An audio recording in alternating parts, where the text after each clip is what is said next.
चलिए, तो जैसे हम आपको बता रहे हैं कि जैसे हम इंडियन हिस्ट्री की बात करें कि इंडियन हिस्ट्री से हम मान लें कि भाई अगर हम देखें 10 यूनिट के हिसाब से तो 10 क्वेश्चन आने चाहिए, लेकिन हिस्ट्री से क्वेश्चन थोड़े ज्यादा आ जाते हैं।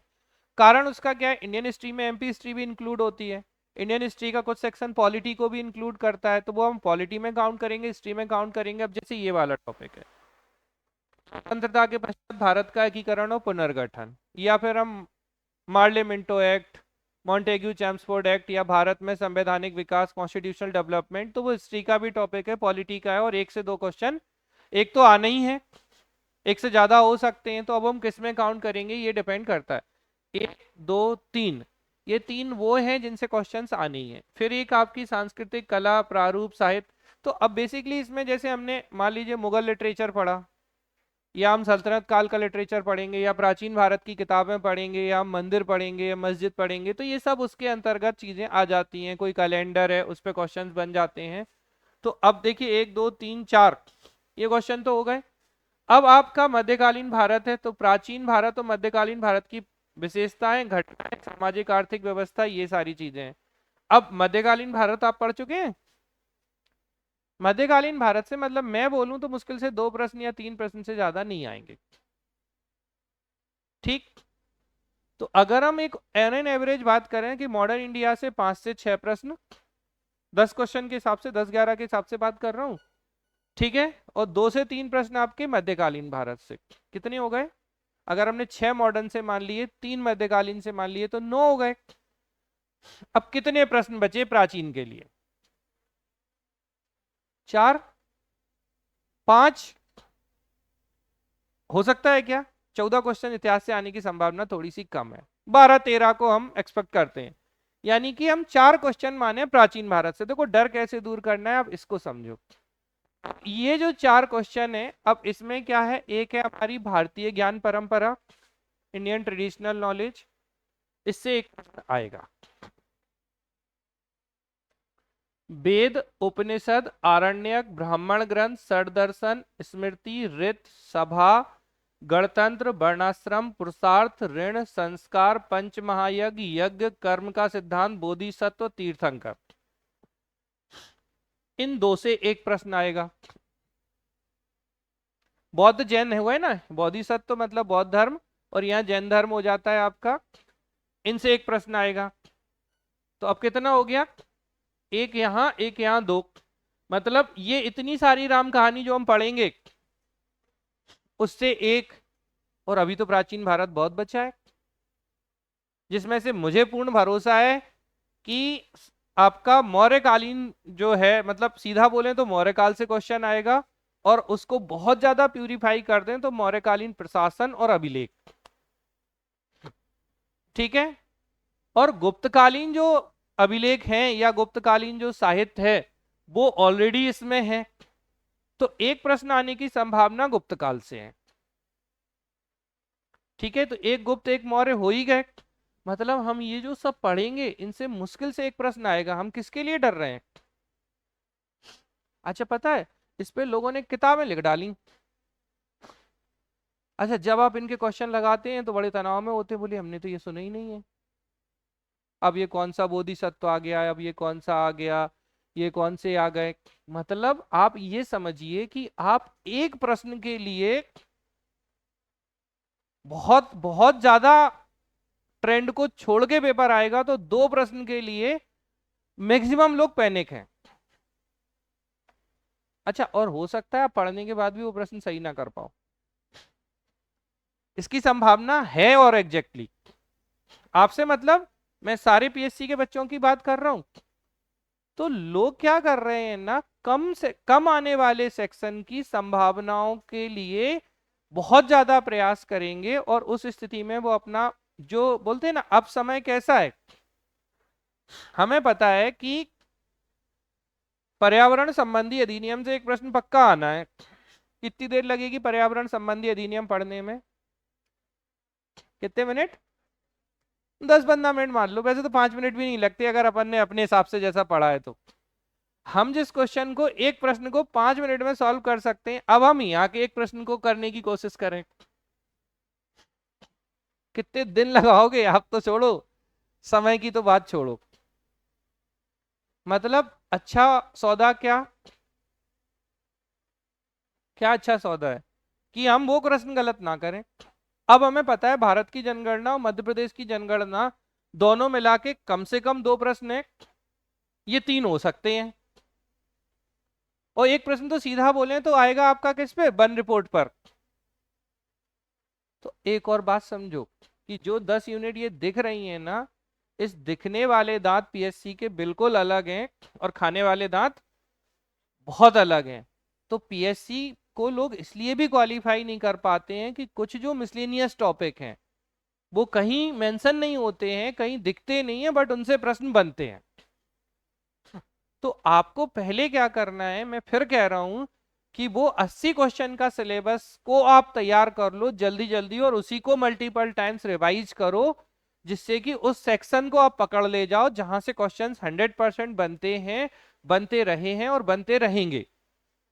और हमने आपको पहले भी ये ट्रेंड बताया, ऐसा नहीं कि मैं अभी बता रहा हूं। इससे आप जल्दी रिवाइज कर लोगे, आपका समय बचेगा, आपका समय बचेगा, आप ज्यादा चीजों को कवर कर लोगे और दिमाग में पता है क्या देना है आपको। नहीं नहीं यार, अपन ने 80 क्वेश्चन वाला सिलेबस कर लिया, मैंने 80 क्वेश्चन वाला सिस्टम पकड़ लिया, मैंने 80 क्वेश्चन वाले को अच्छे से रिवाइज कर लिया।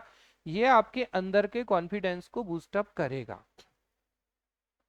और इससे आप एग्जाम में लाइज करेंगे। पंचायत के बिना एग्जाम की पंचायत नहीं बैठती है। निर्वाचन आयोग हर बार क्वेश्चन में आएगा, आता रहा है, आता रहेगा। इलेक्शन भी आ गए हैं तो भारत का और मध्य प्रदेश का निर्वाचन आयोग इवन अब आपको, अब जैसे टफ कहां बना सकता है, पता है कि आउट क्वेश्चन है, टफनेस क्या हो सकती है, जिसने लिस्ट पकड़ा दी, कौन भारत का मुख्य निर्वाचन आयुक्त नहीं रहा, लो आपने वो लिस्ट नहीं देखी, बाकी सब पढ़ा आपने निर्वाचन आयोग पे, आपकी मेहनत को उसने जीरो कर दिया। ठीक है, मध्य प्रदेश के निर्वाचन आयुक्त पूछ लिया उसने, कौन मध्य प्रदेश का निर्वाचन आयुक्त नहीं रहा है। ठीक है, आपने बढ़िया से उसकी डिटेलिंग पढ़ ली, सब पढ़ ली। वर्तमान देखो, करंट में पूछेगा तो वर्तमान मुख्य निर्वाचन आयुक्त कौन है मध्य प्रदेश के, कौन है वैसे श्री मनोज श्रीवास्तव है। ठीक है, ये हो गई बात। लेकिन उसने पूछा कौन कौन नहीं रहा, अब आपने 7 लोगों के नाम याद ही नहीं किए थे। तो ये दो इंपॉर्टेंट चीजें हैं, देखो याद रखना, हमेशा सेलेक्ट वो होगा जो रट्टा मार के पढ़े, लेकिन पहले ये डिसाइड करे कि पढ़ना क्या है। मैं रट्टा मारने को बुरा नहीं मानता हूं, क्योंकि एट द एंड क्या होगा, अगर 7 निर्वाचन आयोग बन चुके हैं तो हमें नाम तो याद ही करने हैं। तो वो, लेकिन उसके पहले की स्किल क्या थी, ये डिसाइड करना कि ये चीज आने की संभावना रख रही है। तो दिमाग को खुला रख के और अपने आप को डिमोटिवेट मत करो और अविश्वास तो बिल्कुल ही मत करो। पता है क्या होगा, जैसे मैं पहले भी बता चुका हूं कि ये टॉपिक आते हैं, मैंने पहले भी लिस्ट शेयर की है, लेकिन ईमानदारी से हाथ उठाओ, आप में से ही चलो बात कर लेते हैं।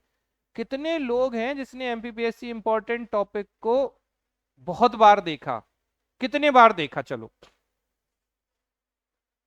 उस लिस्ट को कितने बार देखा कि ये टॉपिक इंपॉर्टेंट है। चलो कोई 2 लोग ही हाथ उठा दो कि हमने 10 बार देख लिया। अच्छा, मैं मेरे देखने के लिए बनाए थे। अच्छा, क्यों नहीं देखा, यानी हमें विश्वास ही नहीं है कि इससे टॉपिक आएंगे। देखो याद रखना, इतिहास पढ़ना, ठीक है, इतिहास पढ़ना कैसे है, भूसे में सुई डाल दी, अब हम ढूंढ रहे हैं। और टॉपिक डिसाइड करना मतलब हमें ये पता है कि ये टॉपिक आते हैं और हम, और याद रखना, मैं फिर कह रहा हूं, क्वेश्चन वाइज टॉपिक वाइज जाओगे ना तो आप सिलेबस को जल्दी कवर कर लोगे। और मैं तो 80 की ही बात कर रहा हूँ क्योंकि माइनस मार्किंग है, लेकिन मुझे लगता है कि 90% चीजें वहीं से आएंगी। और अभी नहीं, आने दो एग्जाम, कौन सा 26 अप्रैल दूर है, आप तब देख लेना कि यही सारी चीजें रहेंगी। तो आपको इस बात को ध्यान रखना है कि 26 अप्रैल को, तो 26 अप्रैल को जब एग्जाम होगा, आप लिख के ले लो, थोड़ा सा अपडेशन अगर मुझे लगेगा कि कुछ चीजें मुझे ऐड करनी है तो मुश्किल से वो 10% भी नहीं होंगी। और ऐसा कोई पहली बार नहीं हो रहा है, सालों से ये होता रहा है और सालों से बच्चे सेलेक्ट होते रहे हैं। और आप में से मैक्सिमम लोग सेलेक्ट हो जाएंगे, मैं ये गारंटी दे सकता हूं। लेकिन आप उस ट्रैक को नहीं पकड़ पा रहे। और जब आप पकड़ेंगे, पता क्या होगा, जब आप पेपर देख के देखेंगे उस लिस्ट को और फिर मैं बोलूंगा देखो ये लिखा है टॉपिक, तो आपको बहुत तकलीफ होगी कि यार मैंने इस बात पे ध्यान क्यों नहीं दिया, मैंने तो दुनिया भर की किताबें पढ़ डाली, मैंने दुनिया भर की चीजें पढ़ डाली। देखो पढ़ा मैं ही रहा हूँ इतिहास में, मैं ही पॉलिटी पढ़ाऊंगा बात नहीं है, लेकिन इतिहास और पॉलिटी इतने भी कम नहीं है। लेकिन अगर आपके टॉपिक डिसाइड है कि हाँ ये चीज हमें अच्छे से पढ़नी है, तो उनको आप मल्टीपल टाइम्स रिवाइज कर सकते हो। और अगर आप मल्टीपल टाइम्स रिवाइज करोगे तो आपकी गलती की संभावनाएं कम होंगी। और माइनस मार्किंग में गेम क्या है एग्जाम का, एग्जाम के पैटर्न को समझ के फिक्स करना, टॉपिक को फिक्स करना। और वो जितने छोटे दिख रहे हैं ना 5 पेज, वो छोटे हैं नहीं उतने। अगर आप उनकी हद को क्रॉस करने की कोशिश करोगे या उस हद की बाउंड्री बनाओगे ना, तो आपको पता चलेगा कि हाँ यार अगर ये बाउंड्री बना ले। अच्छा बड़ी बात, आप अभी एफएलटी दे रहे हो लेकिन तब भी आप उसको नहीं ध्यान दे रहे हो। भैया मैं तो पढ़ना ही है ना, तो दिमाग लगा लो। क्योंकि देखो क्या है ना, यूनिट वाइज पढ़ने में आपको समय लगेगा। जैसे आपने अच्छी बात बोली कि हम 10-20 यूनिट पहले पढ़ सकते हैं, बात सही है। लेकिन 10 यूनिट में क्या, प्रश्न तो यहाँ आया ना। हम 9वीं यूनिट पढ़ सकते हैं लेकिन 9वीं यूनिट में क्या, तो वो क्या का जवाब क्या दे रहा है, वो जो इंपॉर्टेंट टॉपिक है वो दे रहे हैं आपके। अगर आप यूनिट वाइज भी चल रहे हो तो उसमें भी तो आप ये चीज देख सकते हो कि मैं यूनिट वाइज भी चल लूं और वो टॉपिक भी मैं देख लूं। देखो आप बात समझो मैं क्या समझाना चाह रहा हूँ। जैसे मैं कहूँ कि अभी तक प्रीवियस ट्रेंड में ये रहा है कि कोई ना कोई फुल फॉर्म आता रहा है आईसीटी से। क्या आता रहा है, फुल फॉर्म। कितने लोग हैं जिन्हें आईसीटी के फुल फॉर्म अच्छे से पता है कंप्यूटर की टर्मिनोलॉजी में। अच्छा कितने लोगों ने उसे पढ़ने की कोशिश की, 1 2 3। मैंने शेयर किया है आपको ग्रुप पे अगर आप लोगों को याद हो, आईसीटी एब्रिविएशन करके एक फाइल है जो मैंने शेयर की है आप लोगों को। लेकिन कितने लोगों ने उसे अच्छे से पढ़ा है कि सब याद हो। अच्छा कितने फुल फॉर्म होंगे वो, चलो 200। अगर 200 हैं और 200 में से आपको एक, कई बार तो पता पीएससी का ट्रेंड ऐसा रहा है 2-2 3-3 प्रश्न आए हैं सिर्फ फुल फॉर्म से। अब सोचो अगर 3 क्वेश्चन आ जाए और तीनों सही हो जाए, मजे आ गए। हम मशीन लर्निंग सीखने की कोशिश क्यों कर रहे हैं, हम अगर बीए वाले हैं, हम बीकॉम वाले हैं, इवन हम बीएससी वाले हैं, तो आपको क्या लगता है आप मशीन लर्निंग सीख लोगे इतनी जल्दी, इतनी जल्दी आप कंप्यूटर और आईसीटी के एक्सपर्ट बन जाओगे। तो गलत ट्रैक पे क्यों दौड़ रहे हो। सरल क्या है, फुल फॉर्म सरल है, ठीक है। फिर हैकिंग क्रैकिंग ये वाला सेक्शन भी उतना टफ नहीं है। और क्वेश्चन लगाओ, आपको पता है मैं गारंटी दे सकता हूं अभी भी कि एमपीपीएससी जो क्वेश्चंस पूछ रहा है ना, 70% क्वेश्चन रिपीट होंगे आईसीटी के। अब 70% क्वेश्चन तो यार रिपीट ही हो रहे हैं, हम तब भी गलत करके आ जाएं तो फिर क्या मतलब है हमारे पढ़ने का। और हम क्या कर रहे हैं, हम थ्योरी के विशेषज्ञ बनने की कोशिश कर रहे हैं। तो भैया अब तो आर्टिफिशियल इंटेलिजेंस तो इतनी ज्यादा हो गई है, रोबोटिक्स इतनी ज्यादा हो गई है कि आपका जो स्तर है बुरा मत मानिएगा, आप अभी इतने टेक्निकल एक्सपर्ट नहीं हैं। इवन कोई बीटेक एमटेक भी हो तो वो भी नहीं है। कारण ये है कि बहुत सारी चीजें, और ऐसा हो रहा है कि रोज रोज कुछ ना कुछ नया निकल रहा है। तो फिर तो वो तो करंट अफेयर हो गया, वो बेसिकली वो अनलिमिटेड है। तो अब उसके पीछे मत दौड़ो जो अनलिमिटेड है। फिर क्या होता है, जैसे मध्य प्रदेश में एमपी ऑनलाइन है, कहीं ई मित्रा होता है, कहीं ये गवर्नमेंट के पोर्टल्स होते हैं, पोर्टल से क्वेश्चंस आते हैं। गवर्नमेंट की कोई पायलट प्रोजेक्ट आ रहा है तो इनसे क्वेश्चंस आते हैं। अच्छा तीसरी चीज आप बताओ, कितने लोग हैं जो जनसंपर्क की वेबसाइट को रोज देख रहे हैं, ईमानदारी से हाथ उठाओ। लो गिनती के लोग हैं, 1 2 3। क्यों, लड़ाई हो गई किसी मोहन यादव जी से कुछ, बोले नहीं तुम्हारा चेहरा दिखता है हम नहीं देखेंगे। ऐसा कुछ है क्या, क्यों नहीं देख रहे। अरे वो बोल रहे हैं सुन लो भैया, प्रदेश के मुखिया हैं, कभी गवर्नर साहब बोलते हैं, कभी असिस्टेंट डायरेक्टर जनसंपर्क बोलते हैं कुछ कुछ चीजें। उसको देखो, मैं फिर कह रहा हूं वहां से क्वेश्चन बनते हैं, बनते थे, बनते हैं, बनते रहेंगे। सो प्लीज आप समझने की कोशिश करो कि चीजें हैं आपकी हद में। जैसे मैंने, आप सोच के देखो, अच्छी किताबें हैं हिंदी ग्रंथ एकेडमी की, लेकिन आज तक मैंने आपको सजेस्ट किया कभी? क्यों? आपको पता है ज्ञान संपदा की जो किताब है वो कितनी मोटी है? वो रामायण से बस थोड़ी सी पतली होगी। गलतियां भी हैं, आप याद ही नहीं रख सकते इतना। पढ़ तो सकते हो, अच्छी किताब है, क्वेश्चन भी आएंगे वहां से, मैं ये भी कह सकता हूँ, बट आप याद ही नहीं रख पाओगे, तो ऐसी किताब का पढ़ने का फायदा क्या है जिसे हम याद ही नहीं रख पाए?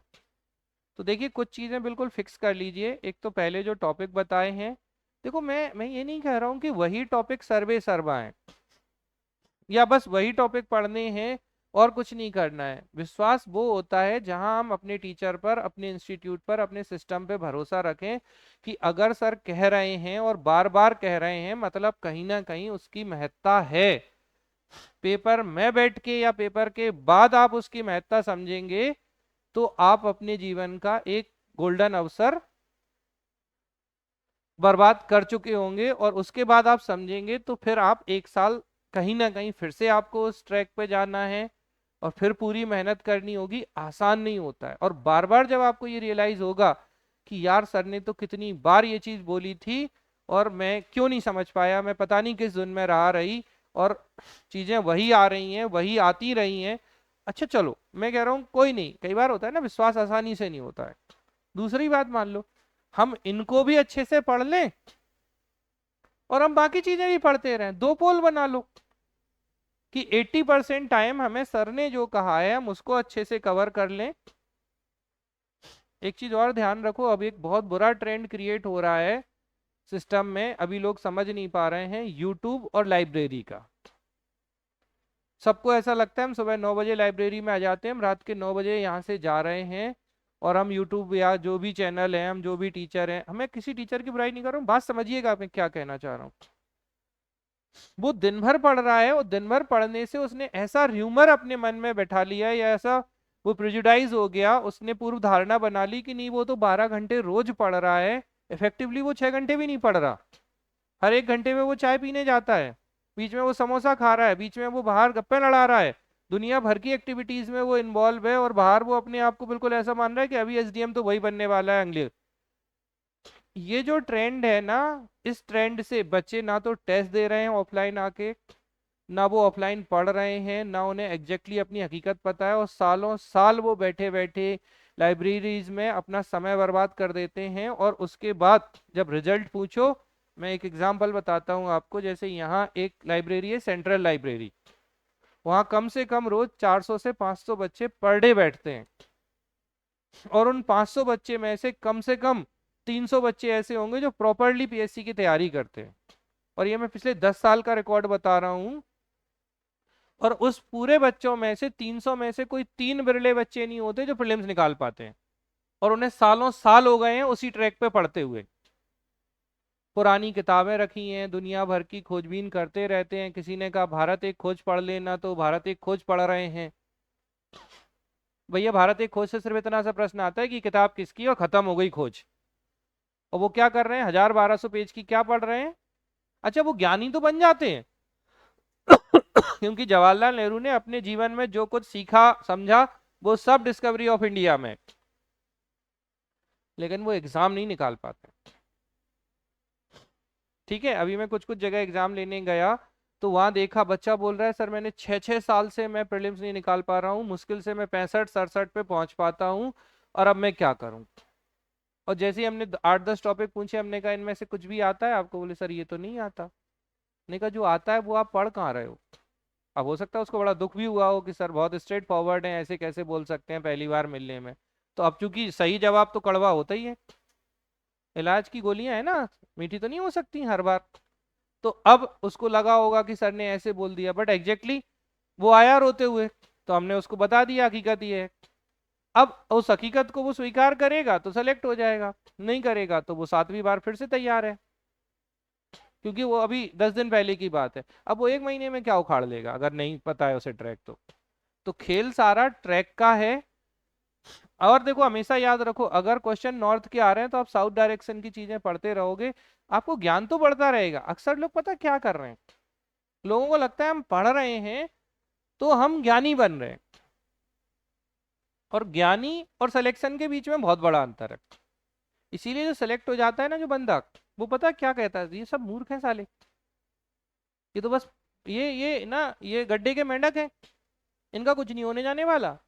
जब वो बैठा होता है ऑफिसर्स के बीच में, इनको कुछ आता होता तो इनका प्रीलिम्स निकल जाता, इनका मेंस निकलता, इन्हें कुछ नहीं आता जाता। ये लोग क्या है ना, ये तो पढ़ते ही कुछ और हैं।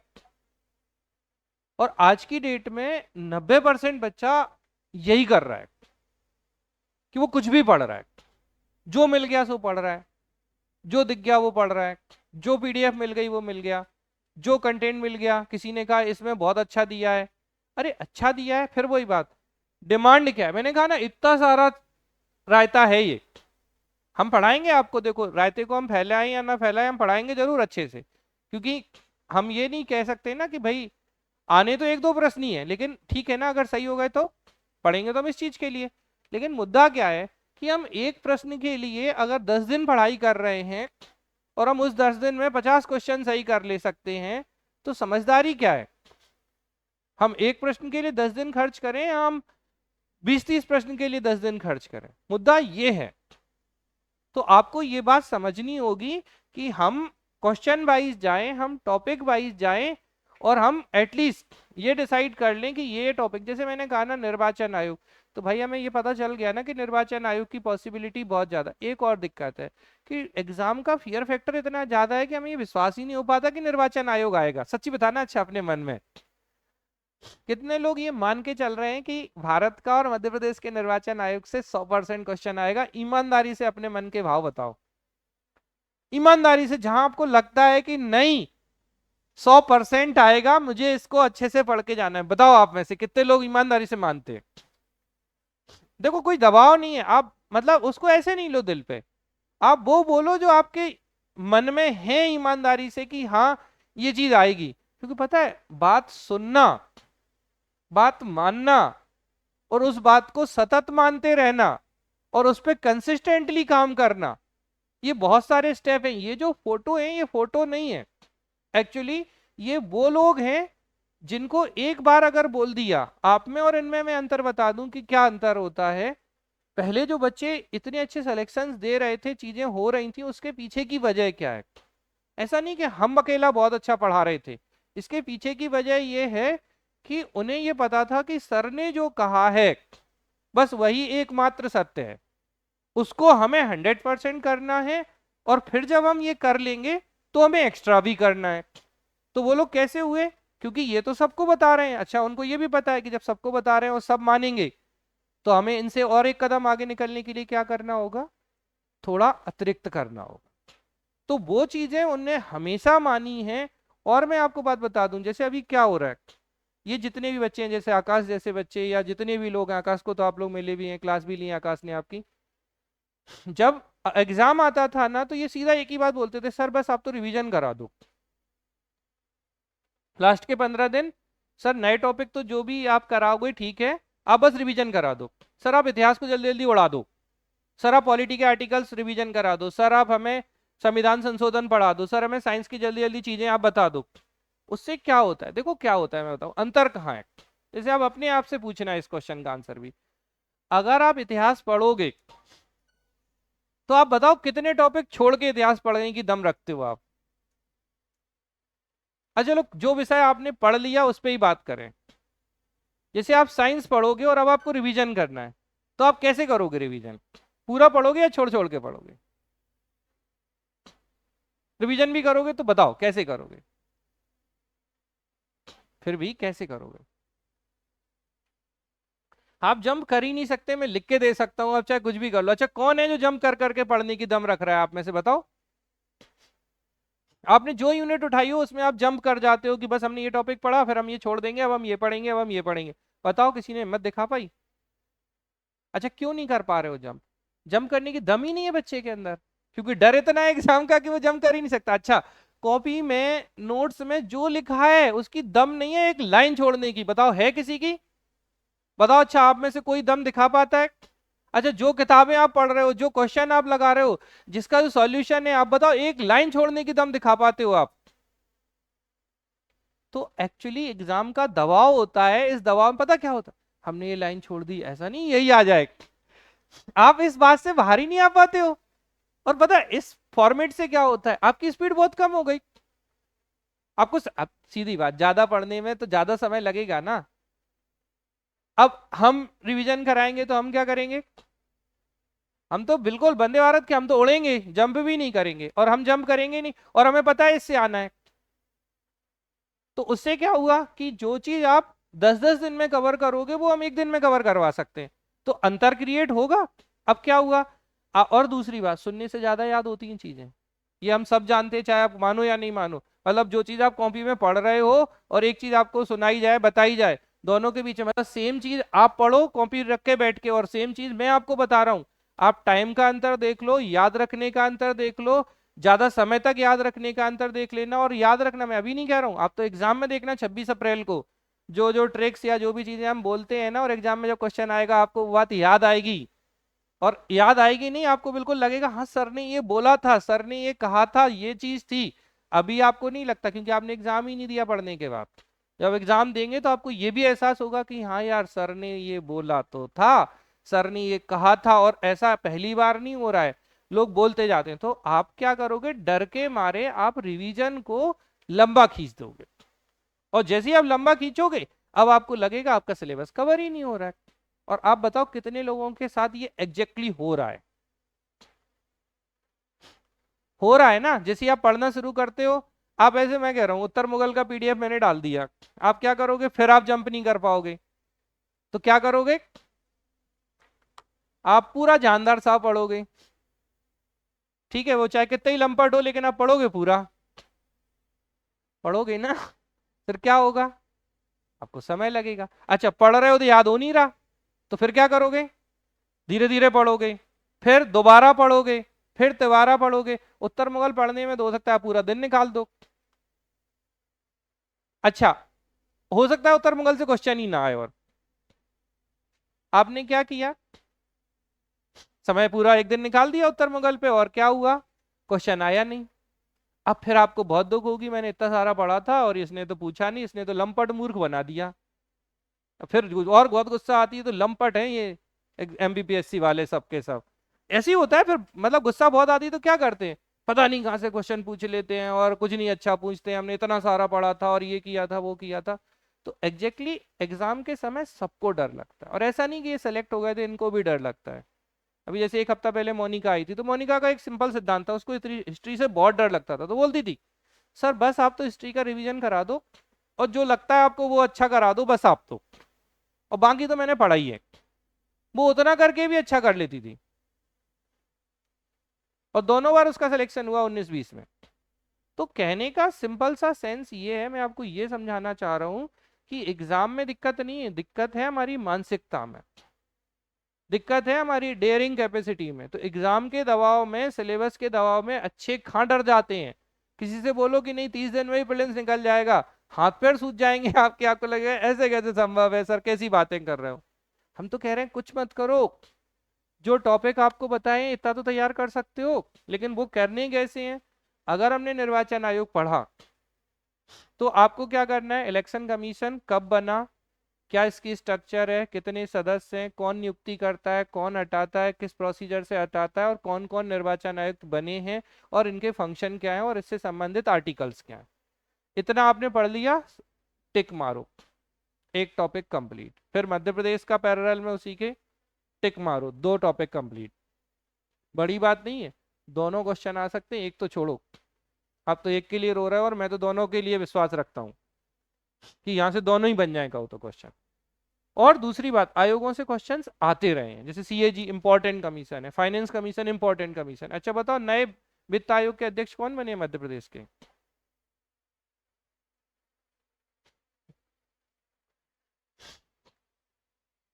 बताओ। अच्छा, कौन से वित्त आयोग के अध्यक्ष बनेंगे अब नए, मध्य प्रदेश में कितने वित्त आयोग बन चुके हैं, सॉरी, क्या किसी को नहीं पता, हम गारंटी ले लेंगे, चलो गलत है। मध्य प्रदेश राज्य वित्त आयोग के अध्यक्ष। लाइव में कोई बोलना चाहेगा? कौन बता रहा है, नाम बताओ। क्या बात है, very good, good Bansika. Jaibhan Singh Pawaiya छठवें वित्त आयोग के अध्यक्ष बने हैं, आज ही की खबर है। अभी तो 1 महीना है, पूछ सकते हैं, कोई बड़ी बात नहीं है। और वित्त आयोग पूछा गया है। अब मुद्दा क्या है, भले वो खबर आज की है, वो ऐसे पूछ ले कौन वित्त आयोग का अध्यक्ष नहीं रहा।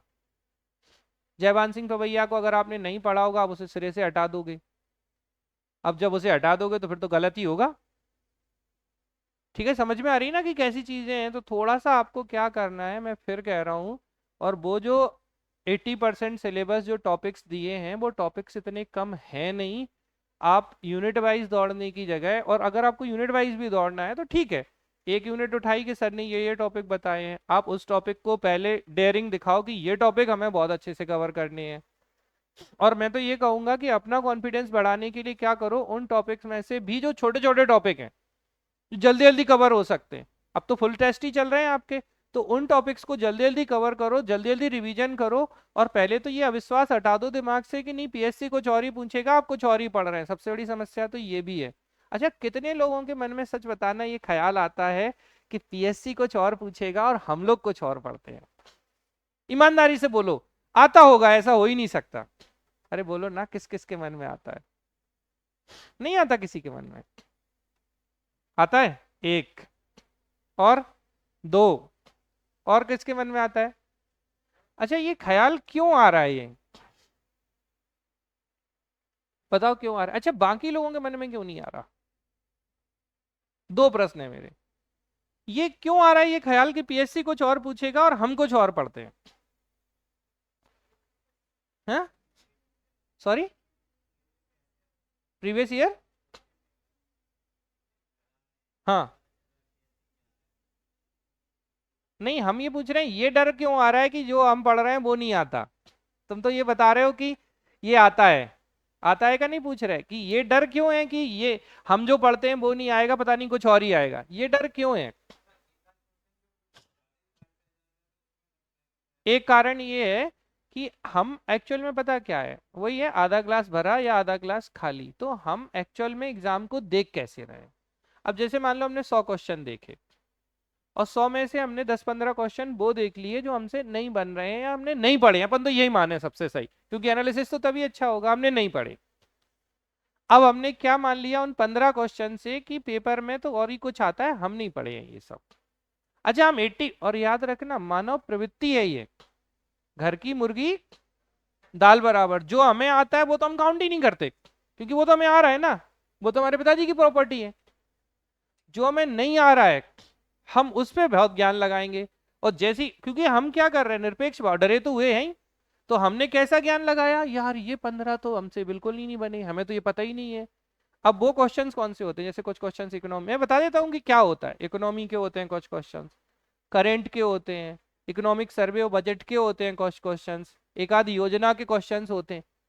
एक बात बताए ना, कोई कितनी भी योजनाएं पढ़ ले, जैसे ही वो करोड़ों में पूछता है ना, तो किसी को याद नहीं रहता।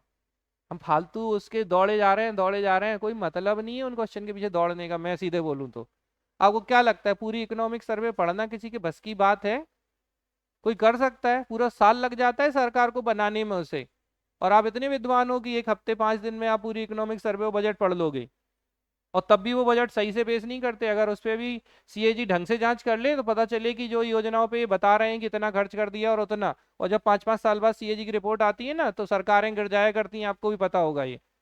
तो सब झूठे हैं, कुछ नहीं है। मतलब क्या है कहने का, कि आप ना ऐसे डेटा के पीछे मत दौड़ो जो डेटा आप कितनी भी प्रयास कर लो आप नहीं कर सकते। तो क्या, जैसे मान लो 100 ऐसी योजनाएं हैं, 50 मध्य प्रदेश सरकार की और 50 इंडियन गवर्नमेंट की, जो बहुत इंपॉर्टेंट हैं, जिन्हें सरकार बार बार अपने भाषणों में 15 अगस्त 26 जनवरी या किसी भी मंच से बोलती है। बस उतनी कर लो, उनकी राशि याद कर लो, उनकी ईयर याद कर लो, वो किससे संबंधित है, और उनके प्रोविजन याद कर लो, और बाकी को बोलो ठीक है, आएगी तो देख लेंगे।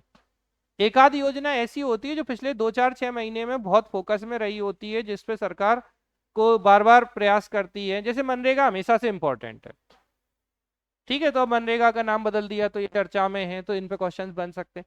तो आपको ये चीजें जो है, अब जैसे ऐसे समझो, मोदी सरकार जब से आई है तो आप अगर योजनाओं की एक पूरी किताब बना लोगे ना तो किताब छोटी पड़ जाएगी। और मोदी जी तो हर मंच से खड़े होकर कुछ ना कुछ जो भी बोलते हैं वो योजना बन जाती है। या तो मोदी जी का मुंह बंद करा दो कि बाबू मत बोलो, अब कितना बोलोगे। वो तो जब बोलते हैं वो एक योजना होती है, कुछ भी बोल देते हैं फिर योजना बन जाती है। और जब से 2014 से आए हैं योजनाएं बन ही रही। आपको पता है, आप 2004 से 14 तक का टेन्योर देखोगे, उसके 1/3 नहीं 20% योजनाएं नहीं होंगी। एक तो इनने और कांड मचा रखा है, पहले नरेगा थी फिर मनरेगा कर दिया, फिर अब इसको ये कर दिया। तो एक तो क्या कर रहे हैं कि धरती बदल रहे हैं, नाम बदल रहे हैं, शहरों के नाम बदल रहे हैं, चीजों के नाम बदल रहे हैं। तो फिर से वो नया डेटा हो गया, तो वो है ही जो पुराना था उसको परिवर्तित स्वरूप में ले आए तो फिर कंफ्यूजन था, और नया हम ला ही रहे हैं। तो चूंकि करंट चैलेंजिंग इसलिए हो गया क्योंकि मध्य प्रदेश सरकार और स्पेशली भारत सरकार या मोदी जी जो हैं बहुत सारी योजनाएं लेके आ गए, और इतनी योजनाओं को याद करना कम समय में, या सही बोलें तो उसके लिए तो बहुत शुरू से ही होता है ना, 1.5-2 साल से जब से आप पढ़ रहे हो तो डेली रूटीन में आप योजनाएं पढ़ोगे तब जाके आप योजनाएं कवर कर पाओगे जिसमें हम ये कहें कि हमें सारी योजनाएं याद हैं। अदरवाइज दूसरा अच्छा तरीका ये है कि 100 के आसपास योजनाओं को हम आइडेंटिफाई करें और उनको हम बहुत अच्छे से रट लें और बोलें इससे फंस गया तो ठीक है, और फिर मान लें कि इसके बाहर आएगा तो किसी से नहीं बनेगा। कॉन्फिडेंस तो ऐसे ही बूस्टअप होता है, बोले हमसे नहीं बन रहा किसी से नहीं बन रहा। अच्छा, एग्जाम में एक और चीज होती है, हमें ऐसा लगता है बस हमसे ही नहीं बन रहा, बाकी तो सब गोले भर दिए सबने, ये डर और होता है। तो एक और चीज जो आपको ध्यान रखनी है, कोई अब यार वो गोले क्या भर रहा है, जैसे होता है ना बीएससी के पेपर में या बीए के पेपर में कोई लिखे जा रहा है, अच्छा वो लिख कुछ भी रहा हो लेकिन हमें कितना डर होता है, ये तो कॉपी पे कॉपी लिए जा रहा है। तो ये जो धारणा है इससे भी बच के रहना है। अरे दूसरा कुछ भी कर रहा हो उसकी ओएमआर सीट से आपकी ओएमआर सीट का या कॉपी का कोई लेना देना नहीं है। तो ये भी एक फियर फैक्टर है, और ये फियर फैक्टर भी आप हटाओ कि भाई ऐसा सब कुछ आएगा जो आपसे नहीं बनेगा। चलो इस बात को हम मान भी लें कि ऐसा पेपर आएगा जो हम पढ़ रहे हैं तो नहीं बनेगा, तो वो तो सबके लिए है, ये तो सभी सोच रहे होंगे। अगर ऐसा होता तो फिर तो सालों से होता रहता। तो इस डर से बाहर आके आप चीजों को थोड़ा पकड़ने की कोशिश करो। एक और बात बताएं, इस डर के पीछे का कारण क्या है, आपको ही सॉल्व कराएं। कितनी बार प्रीवियस ईयर लगाए आपने? अरे जिनका डर है उन्हीं को सॉर्ट आउट करवाना पड़ेगा ना। कितनी बार लगाए, कितने सालों के? 3-4 साल के। और 3-4 साल के पेपर के हिसाब से आप आकलन करना चाह रहे हैं पेपर का। हाँ जी मैडम। अरे बोलो तो, डरना नहीं, कोई बेइज्जती नहीं कर रहा, आप देखो दिल पे नहीं लो, क्योंकि कोई प्रॉब्लम है तो उसको सॉर्ट आउट हम कैसे करेंगे, क्योंकि अंदर से जब तक डर नहीं खत्म होगा हम उस चीज को बाहर ही नहीं कर पाएंगे। कितने साल के? 6-7 साल के। कितनी बार? 2 बार। याद है आपको वो 6-7 साल के पेपर? जब आप कोई चीज का आकलन ही नहीं कर रहे हो, आप बस सिर्फ एक सुपरफिशियल आपने देखा, आप उसको पढ़े भी नहीं, आपको लगा हमसे बन भी नहीं रहा है, और आपने उस आधार पर सारे निर्णय ले लिए। जब तक आप पूरे 20 साल के, और आप जो पेपर लगा रहे हो वो 2-3 साल के सिर्फ पीएससी के पेपर लगा रहे हो, आपको जो 20 प्रकार के पीएससी पेपर और ले रहा है वो सब जब आप लेके बैठोगे, हमने आप लोगों को शेयर की है वो बुकलेट, आप उन पेपर को बार बार लगाओ, अच्छे से समझने की कोशिश करो, और उसको जब समझोगे तो आपको पता चलेगा कि नहीं यार, अगर 50 क्वेश्चन का पेपर है तो 8-10 क्वेश्चन ही ऐसे हैं जो हमसे बिल्कुल हमारे ट्रैक से बाहर हैं, और अगर 100 क्वेश्चन का पेपर है तो मुश्किल से 15-20 क्वेश्चन ऐसे हैं जो आपके ट्रैक के बाहर हैं। अदरवाइज एक और बात है, ये दिक्कत कहाँ और होती है, जब हमें चीजें याद नहीं हो। बहुत सिंपल बोल रहा हूँ, जैसे मैं करण का एग्जांपल लेता हूँ, करण को तुलनात्मक रूप से चीजें अच्छे से याद हो जाती हैं, है ना करण? आपको याद होगा तो आपको नया लगेगा ही नहीं यार, आपको याद नहीं होगा तो आपको नया लगेगा। अच्छा, आपको तो याद ही नहीं है ना कि हमने पढ़ा है कि नहीं पढ़ा।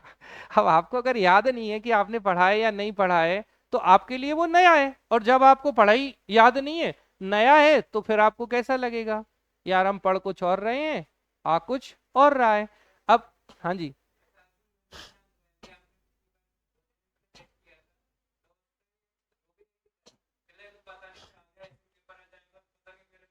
हाँ हाँ।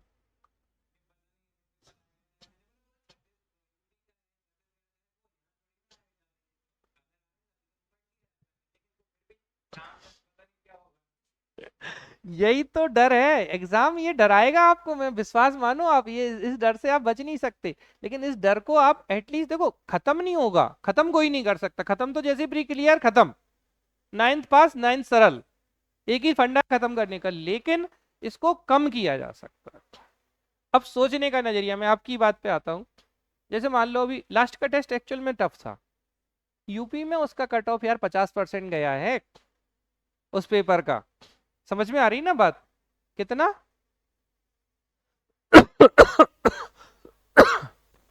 बट दिया क्यों, हमने 50-60 क्वेश्चन किए, मान लो हमसे नहीं बन रहे, लेकिन गलती से दो के आगे से एक भी आ गया, एक वो है जो नहीं बन रहा था, अगर हमसे बन गया तो क्या होगा, हमें लाभ होगा।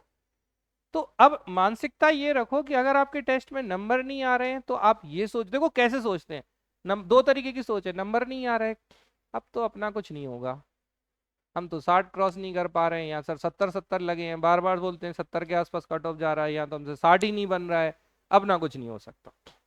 दूसरी सोच, कोई नहीं, नहीं बन रहे हैं, सर ने बहुत बार बोला है पीएससी का पेपर सरल आता है, और हम आपको पेपर कई बार टफ देते हैं, आपको पहले सकारात्मक सोच रखनी है, क्या कोई बात नहीं, पीएससी का पेपर उतना टफ नहीं आता है, और मैंने देख रखे हैं क्वेश्चन उतने टफ नहीं है, थोड़ा अपने आप को ऑलेज वेल बोला, प्लस हमने अब वो क्वेश्चन भी देख लिए, अगर इनसे बाई चांस क्वेश्चन आता है जो हमें नहीं आते थे, तो अब हमारे पास वो क्वेश्चन है, उनके आंसर हैं, अगर इनसे क्वेश्चन रिपीट होंगे तो हम कर लेंगे। हमें कुछ ऐसे नए क्वेश्चन भी मिल गए जो हमने इससे पहले नहीं पढ़े, या हमसे नहीं बन रहे थे, या हम इनमें कंफ्यूज थे, जो भी माने, तो हमने वो गेन किया। अब देखो विचारधारा का ही अंतर है, एक विचारधारा कैसी है, पॉजिटिव, हमें कुछ नई चीजें मिली जो हमें नहीं पता थी, अब हम इनको भी सीख लेंगे, हम इन्हें एग्जाम में करने की स्थिति में हो, आज हमें 50 नए क्वेश्चन मिले। दूसरी नकारात्मक विचारधारा, अपन से 50 ही नहीं बन रहे हैं, अब तो हो गया एग्जाम का, अब कुछ नहीं हो सकता, अब तो रहने दो, अपना कुछ नहीं। तो टेस्ट को आप कैसे ले रहे हैं, अच्छा कुछ लोग और बड़े विचारधारा वाले बोले हम साला टेस्ट ही नहीं देंगे, बात खत्म, अब इस बार कम दे नंबर हम नहीं देंगे, हम ना डिस्कशन करेंगे, ना हमें देखना है, ना कुछ करना है, बोले हो गया, देख लेंगे उस दिन। आपने क्या किया, और पता है आखिरी आखिरी में जो चीजें होती हैं वो एक्चुअली एग्जाम में रिपीट होती हैं, आप देख लेना इस बात को अच्छे से, क्योंकि हम भी कोशिश ये करते हैं ना कि वो पढ़ाया जाए जो एग्जाम में आए, भाई अपना गला तो दर्द कर ही रहे हैं ना, तो उस चीज पे दर्द किया जाए जहां से आपका दर्द कम हो, और एग्जैक्टली चीजें आती हैं, सारा खेल है आपकी मानसिकता का, आपका कॉन्फिडेंस कितना है। अच्छा कोरा कारा कॉन्फिडेंस काम नहीं करता, अब जैसे मान लो कॉन्फिडेंस बहुत अच्छा है लेकिन हम उतनी पढ़ाई नहीं कर रहे हैं, हम 4 घंटे पढ़ रहे हैं दिन में, 6 घंटे पढ़ रहे हैं, यार आज की डेट में तो आपको 16 घंटे पढ़ना है, 15 घंटे पढ़ना है, दिन भर पढ़ना है, सोते में भी आपको सपने में पढ़ाई आए तो है पढ़ाई, एग्जैक्टली हो रहा होगा कुछ लोगों के सपने में। अच्छा मैं बताता हूँ मेरे स्कूल टाइम कॉलेज टाइम की, मतलब मैं जब बहुत पढ़ता था, मतलब 26-26 घंटे में बैठ जाता था और उठता नहीं था, तो कुछ नहीं, मैं सो रहा हूँ, सोते में मैंने 10th का साइंस पूरा कंप्लीट कर लिया, अगले दिन टीचर से बोल रहा मैंने पढ़ लिया सर, कब, बोले सोते समय पढ़ लिया। एक्चुअली चीजें याद आती हैं, दिमाग आपको रिकॉल कराता है, तो आपको ये ध्यान रखना है, देखो सीधी बात है, उस लेवल तक पढ़ाई करो कि ईश्वर ये सोचने पे मजबूर हो जाए कि यार आपको क्यों सेलेक्ट नहीं करेगा, आप ये बोलो कि सर मेरी नियति, भगवान मेरी नियति है अधिकारी बनना, और इससे मुझे कोई दूर नहीं कर सकता, चाहे सुनामी आ जाए, चाहे भूकंप आ जाए, चाहे दुनिया की कोई सत्ता लगी हो, और समर्पित हो जाओ भगवान, बस आपके ही भरोसे हैं हम तो, और हम बस प्रयास कर सकते हैं। देखो एक चीज होती है, आप पढ़ाई नहीं कर रहे हो, कहाँ से कॉन्फिडेंस आएगा, ज्यादा पढ़ाई नहीं कर रहे हो तो ज्यादा कॉन्फिडेंस नहीं आएगा, ज्यादा रिवीजन नहीं करोगे ज्यादा चीजें याद नहीं होंगी, ज्यादा चीजें याद नहीं होंगी आपको डर लगेगा, उल्टा कर दो सब कुछ। तो एक विचारधारा नहीं बन रहा है, हमने सीखा। जैसे मैं एक एग्जांपल दूं इन मैडम का, अभी इन्होंने बहुत कम पढ़ा है, ठीक है, क्योंकि टाइम ही नहीं हुआ उनको। लेकिन एक अच्छी बात उनकी क्या रही, वो हर टेस्ट को देने आ रही है। बस हमने एक ही बात बोली, तो आपको तो 100 क्वेश्चन सीखने हैं, बस आना है। और आप देखना इसका फायदा उन्हें एग्जाम में जाके मिलेगा। अभी तो क्योंकि अभी तो टेंशन है यार, क्वेश्चन नहीं बन रहे हैं और बहुत तनाव होता है। हम जब भी बड़ी मेहनत करके आते हैं और यहाँ आके हम चारों खाने चित हो जाते हैं, क्योंकि अब चूंकि हमने उतनी चीजें अभी पढ़ी ही नहीं है और रिवीजन भी हो रहा है, तो इतनी जल्दी रिवीजन तो होता नहीं है। बट हम इस चीज को एग्जाम तक अपनाएंगे ना, तो भी मैं फिर कह रहा हूँ आपको, तो बस वो जो मैंने आपको टॉपिक भेजे हैं ना, आपका एक ही टारगेट होना चाहिए कि उसमें से कोई टॉपिक मेरा छूटे ना। डायमेंशन मैं बता दूंगा धीरे धीरे करके कि किन डायमेंशंस पे हमें इन्हें पढ़ना है। आप इतने के बावजूद प्रीलिम्स निकाल लोगे। बस डरना नहीं है, और मतलब ये नहीं सोचना कि यार पता नहीं क्या होगा। पता नहीं जो कहता है क्या होगा, उसका कुछ नहीं होगा, उसका तो एक ही है कि बस हो गया एग्जाम। तो डरना नहीं है, पेपर नहीं बन रहा है। आपसे जो भी टेस्ट है, हम आपका कॉन्फिडेंस डाउन नहीं करना चाहते, बट दे इसलिए रहे अदर स्टेट के क्वेश्चंस कि बाय डिफॉल्ट क्या है, पीएससी का ये ट्रेंड रहा है कि एक एक दो दो प्रश्न वो पिछले एग्जाम से डालता रहा है। तो जिससे कि अब चूंकि आप लोग लगा ही नहीं रहे हो, हमने ये चीज अच्छे से समझ ली। जैसे आप में फिर और इनमें अंतर क्या है, इन बच्चों को हम एक बार बोलते थे पिछले 3 सालों के जितने हमारे सराउंडिंग स्टेट हैं सबके क्वेश्चन लगा लो यस सर, और अगली बार वो लगा के आते थे। अब आप चाहे कोई टेस्ट में डालो, पता है नंबर कितने लाते थे ये बच्चे। और हम लोग इन लोगों के, आप तो 100 क्वेश्चन में रो देते हो, इन लोगों के हम 200 300 क्वेश्चन के टेस्ट लेते थे, और उन 300 में से 297। अच्छा, जैसे बाहर वाला बच्चा अपनी क्लास में जो नहीं होता था और टेस्ट देने आ गया, तो वो तो बहरा जाता था, बोले यहाँ 70% नहीं बन रहे हैं और ये 297 295 300 में से ऐसे ला रहे हैं, अब क्या करें। बट एग्जैक्टली क्या होता है, बात मानने पे भी डिपेंड करता है। भाई सिंपल सी चीज है, अगर आपको बोला जा रहा है तो आपके हित में नहीं होता तो क्या है, फीस तो हम आपसे ले ही चुके ना, और ले ही लेंगे। तो अब आप किस लिए बोल रहे हैं।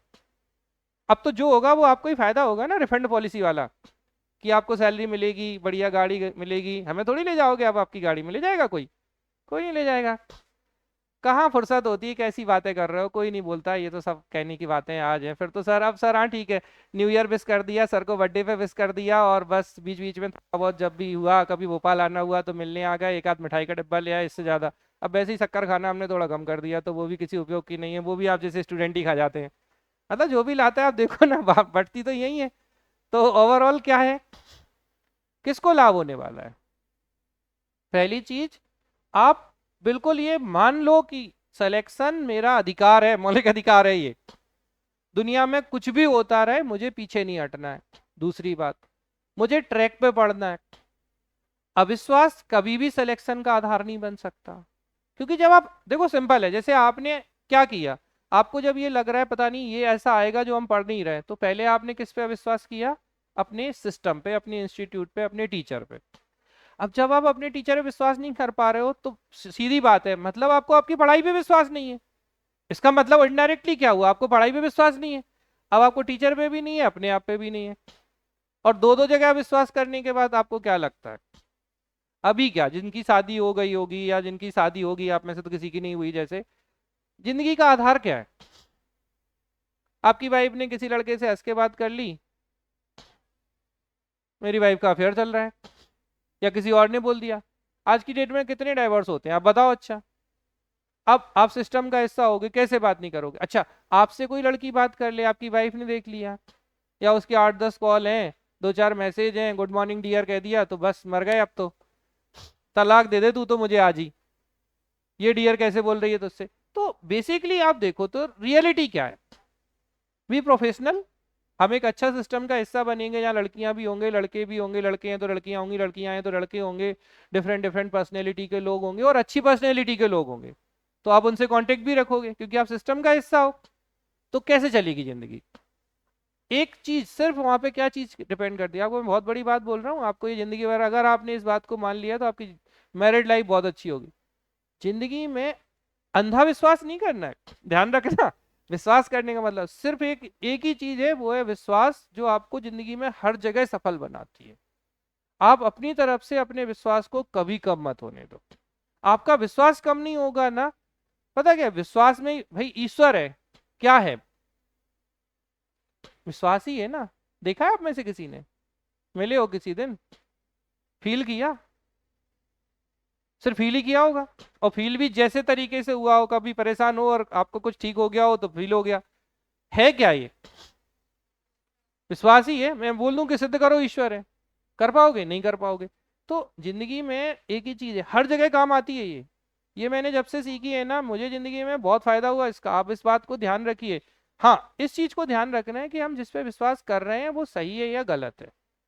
तो इसको हम बोलते हैं सांवेगिक बुद्धि। अब भाई सीधी बात है, अगर आपका सिलेक्शन मेरा उद्देश्य नहीं होता तो मैं क्यों अपने 2 घंटे से चिल्ला रहा होता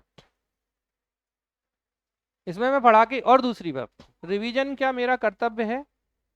कितने इंस्टीट्यूट हैं जो रिवीजन कराते हैं? अच्छा मैं तो कह रहा हूँ कोई एक इंस्टीट्यूट बता दो जो डेली रिवीजन कराता हो या आपको बार बार समझाता हो। किसकी क्या पड़ी है?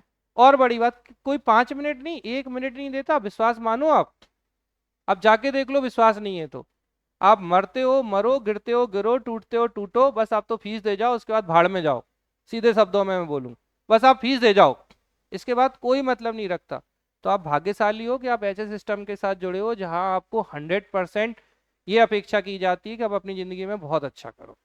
लेकिन वो एक तरफा नहीं हो सकता ना, मेरे प्रयास से। भाई सीधी बात है, मैं मेहनत करूंगा और कोई 4 लोग भी सेलेक्ट हुए तो मेरी मेहनत है वो। मेरी मेहनत के साथ में एक्चुअली वो किसकी मेहनत थी? उन 4 बच्चों की, क्योंकि उनने उस मेहनत के साथ में कॉपरेट किया और उस लेवल पे पढ़ाई की। उसी में से कुछ ऐसे लोग होंगे जो सेलेक्ट नहीं होंगे। तो एग्जैक्टली गलती किसकी है? टीचर की गलती हो सकती है कि आपका बच्चा सेलेक्ट नहीं हुआ, लेकिन उसका परिणाम कौन भुगतेगा? वो बच्चा भुगतेगा ना। तो एग्जैक्टली उसने कहीं ना कहीं क्या किया, वो विश्वास नहीं किया, उस ट्रैक पे उसने चलने की कोशिश नहीं की, उतनी उसने मेहनत नहीं की जो एग्जाम के लिए करनी है। और उस तरीके से जब वो चीजों को नहीं करेगा तो वो फंस जाएगा एग्जाम में। तो आप बिना डरे उस, जो मैंने आपको इंपॉर्टेंट टॉपिक बताए हैं, इन 10 यूनिट में ढूंढो और धड़ाधड़ पढ़ो। और आप देखना, मैं आपको लिख के दे रहा हूँ, नहीं तो स्टाम्प पेपर पे, और कोई अगर बेट लगाना चाहे तो लगा ले, लेकिन वो 10 लाख से कम की नहीं होगी। भाई लाभ हो तो अच्छे से हो, सीधी बात है। पैसे आपसे हम अधिकारी बनने के बाद ले लेंगे, ठीक है? अभी भी नहीं लेंगे, एडवांस नहीं, बस रजिस्टर्ड करवा देंगे। किसी को ये लगता है कि नहीं आएंगे तो बेट लगा लो, ठीक है? तो आप उन टॉपिक को उठाओ और आपको देखो क्या करना है। मैं बहुत सिंपल बोल रहा हूँ, जैसे ये टॉपिक इतना बड़ा नहीं है, बट यहाँ से क्वेश्चन आना है।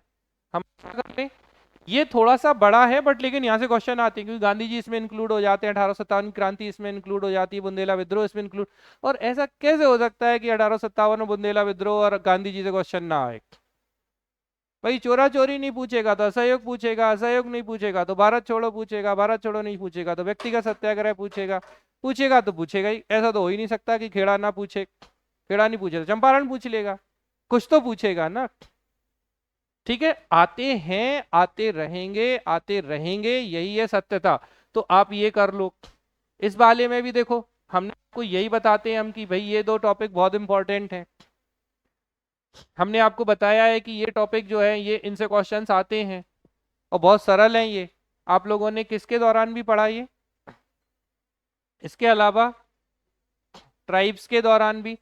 और अभी भी हम आपको बहुत सारी चीजें आगे करा देंगे जो एग्जाम से रिलेटेड हैं और उनसे कुछ चीजें आएंगी। बट आप क्या, अब जैसे एमपी हिस्ट्री बड़ी है, बट आप यहाँ देखोगे कि हमने हर एक राजवंश के संस्थापक पढ़ लिए, कौन सा क्षेत्र था, कौन इसका अंतिम शासक था, ये आसान है। ये हमने कहा से, तो 1818 में क्या हुआ था? अप्पाजी भोंसले। हाँ वेरी गुड। तो यहां से लेके 1949 तक, कितने जून? 1 जून 1949 को जब क्या होगा, भोपाल जो है वो भारत संघ में मिल जाएगा। क्वेश्चन आएगा, लिख के ले लो, चाहे कुछ भी हो जाए, ठीक है? जनजातियां तो पूरी यूनिट है तो उससे क्वेश्चन नहीं आने का कोई संभावना नहीं है। साहित्यकार से क्वेश्चन पक्का आना है, कोई ना कोई अखबार से क्वेश्चन पक्का आना है कि कोई ना कोई अखबार किसने लिखा। और ये जो आपके विश्व धरोहर स्थल हैं, वैसे तो तीनों से ही एक प्रश्न आता ही है, सांची, खजुराहो, भीमबेटका। अगर हमने इन्हें डिटेल में अच्छे से पढ़ रखा है तो आप विश्वास मानो आपको क्वेश्चन मिलेगा, मिलेगा और हर हाल में मिलके रहेगा, चाहे कुछ भी क्यों नहीं हो जाए। और जनजाति व्यक्तित्व तो आपको पता ही है कि इनके बिना कुछ भी पेपर का होता जाता नहीं है, क्योंकि यहाँ नहीं होगा तो 10वीं यूनिट में आएगा वो। समझ में आ रही है ना बात आपको? क्योंकि ये वाला सेक्शन का 30% सेक्शन यूनिट 10 में भी है, तो ये क्वेश्चंस बनेंगे ही एग्जाम में, चाहे कैसे ही पेपर बन जाए। अब इस बात को बिल्कुल दिमाग में रखो। तो इन चीजों को आपको ध्यान रखना है। और ये बहुत छोटी सी चीजें हैं, पता नहीं इन चीजों के लिए आप जो भी मन में बनाते हो, तीसरी और चौथी यूनिट सच बताए ना, कोई 5 दिन ढंग से पढ़ ले तो सब खत्म हो जाए। और कुछ नहीं है इसमें ऐसा जो बहुत टफ हो। मतलब आप ऐसे मानो कि एमपी ज्योग्राफी और इंडियन ज्योग्राफी का अगर 20 क्वेश्चन आएंगे ना, तो उनमें से 18 क्वेश्चन वो होते हैं जो बहुत आराम से बन जाते हैं, कहीं कोई दिक्कत नहीं है। और 18 क्वेश्चन मतलब 90% मार्क्स। ये 2 यूनिट वो हैं, क्योंकि देखो ये क्वेश्चन आनी है, आपदा चाहे यहां से हो चाहे यूनिट 7 में हो, आपदा होना तो है ही डिजास्टर किसी भी रूप में, चाहे वो फिर यूनिट 8 में करंट में हो कि अभी वर्तमान में कौन सा चक्रवात आ गया, लेकिन आपदा आएगी जरूर। ठीक है। इसके अलावा चेरनोबिल पूछे या भोपाल गैस ट्रेजेडी पूछे, तो आप ये सब बहुत अच्छे से आपको पता है कि ये चीजें आती हैं। जनसंख्या के बिना कुछ नहीं होता। हरित क्रांति इंपॉर्टेंट है, पारंपरिक गैर पारंपरिक रिन्यूएबल नॉन रिन्यूएबल सोर्स क्या होते हैं, और इससे सरल क्या है यार, 6 क्लास से आप ये पढ़ते चले आ रहे हैं क्या होते हैं रिन्यूएबल, कौन रिन्यूएबल होते हैं। अब बस ये एक टॉपिक है एग्जैक्टली जो कैसा है, कॉन्सेप्चुअल है, कि अल नीनो लानीना वेस्टर्न डिस्टरबेंस, ये सब थोड़े से समझने वाले हैं, जहां एग्जैक्टली फिजिक्स लगती है या साइंस लगती है। इतना आपको समझना है, बाकी सब आपको रटना है। कौन सा पर्वत कहाँ है क्या हो गया, सबसे पुराना कौन सा है, नया कौन सा है, मध्य प्रदेश की सबसे ऊंची चोटी कौन सी है, बुंदेलखंड की कौन सी है, मालवा की कौन सी है। इस तरीके क्वेश्चंस आते हो कंसिस्टेंटली। आप ये मतलब ये मध्य प्रदेश के लिए भी यही सेम पैटर्न है, मिट्टी से क्वेश्चन आना ही आना है, चाहे कुछ भी हो जाए, बिना मिट्टी के क्वेश्चन नहीं बनेगा। खनिज से क्वेश्चन आना ही आना है, कोयले से क्वेश्चन आना ही आना है। तो आप अगर ढंग से देखोगे ना, सिंचाई और सिंचाई परियोजनाओं से क्वेश्चन आएगा ही आएगा, उद्योग से क्वेश्चन आएगा ही आएगा। मध्य प्रदेश की जनसंख्या के बिना तो पेपर बन ही नहीं सकता। अच्छा मुझे आप ये बताओ, इसमें से कौन सा ऐसा एक टॉपिक है जिसके लिए सच में पढ़ने की आवश्यकता होती हो, जिसमें आपको लगे कि हाँ, दिल पे नहीं लेना, मैं तो सिलेक्शन के लिए बता रहा हूँ, मतलब ऐसा क्या है जिसमें समझ ना आए, ये वाली स्थिति बने। आधे से ज्यादा टाइम तो ये पूछता है काली मिट्टी को क्या कहते हैं, काली मिट्टी काली क्यों होती है, काली मिट्टी किससे बनती है, फिर ज्यादा होगा तो लाल मिट्टी पे जाएगा। बस इतना ही है। और बहुत ज्यादा होगा तो भैया कपास के लिए कौन सी मृदा बड़ी अच्छी होती है। बस ऐसे ही क्वेश्चन है, वो इतने ही क्वेश्चन पे वो क्वेश्चन पूछ लेता है। फिर किस मिट्टी में ह्यूमस ज्यादा होती है, किसकी उत्पादकता ज्यादा होती है, जलोढ़ मिट्टी क्या होती है, एलुवियल सॉइल, हो गया पेपर, खत्म हो गई मृदाएं। मिट्टी नहीं पूछेगा, चट्टान पूछ लेगा। अब 3 तो चट्टानें बेचारी, उन पे भी क्या पूछेगा वो। तो आपको थोड़ा सा क्या है ना, एक्चुअल में हमने ना एग्जाम को सिलेबस वाइज बहुत हुआ बना रखा है, और उस हवा के चक्कर में ये मतलब आप ऐसे समझो, अभी आप देखोगे ये इनमें कुछ नहीं है। थोड़ी सी थ्योरी पढ़ो, ऑब्जेक्टिव लगाओ, थ्योरी पढ़ो, ऑब्जेक्टिव लगाओ, इनको अच्छे से कर लो। ये बहुत छोटा सेक्शन है, 5 दिन में 20 क्वेश्चन आपके आराम से यहाँ से कवर हो सकते हैं, बहुत आराम से। पहली 2 यूनिट नहीं है इतनी आसान, बट ये 2 यूनिट बहुत आसान है। इसके बाद की ये तो अपनी हद वाली है, इसके लिए कोई मतलब कुछ नहीं सोचे। आपने अगर बिल्कुल एक शब्द भी नहीं पढ़ा होगा तब भी मैं इससे कह दूंगा कि 90% चीजें आपसे बनेंगी एग्जाम में, और पेपर के पहले पढ़ा दूंगा, ये भी मैं गारंटी दे देता हूँ। हाँ बस लेकिन आप उतना कवर कर ले जाएं, क्योंकि वो आपकी क्षमता पर होता है ना, दे दिया हमने, अब आप उसे रख पा रहे हैं कि उड़ेल दे रहे हैं कि रायता फैल रहा है, वो एक अलग स्थिति है। बाकी ये बहुत सरल है, यहाँ कोई समस्या नहीं हो। देखो इनमें क्लियर कर दिया है, गुड गवर्नेंस, पंचायत, गवर्नर से एक क्वेश्चन एकदम फिक्स है कि ये क्वेश्चन आने ही आने हैं। अला यहाँ कहीं से कहीं तक कुछ नहीं है। बस यही एक यूनिट है जो एग्जैक्टली चैलेंजिंग है, और ये है चैलेंजिंग। उसका कारण क्या है, यहाँ डेटा बहुत है, और इसको भी लूप होल इसका पता क्या है, इसका लूप होल है ये ये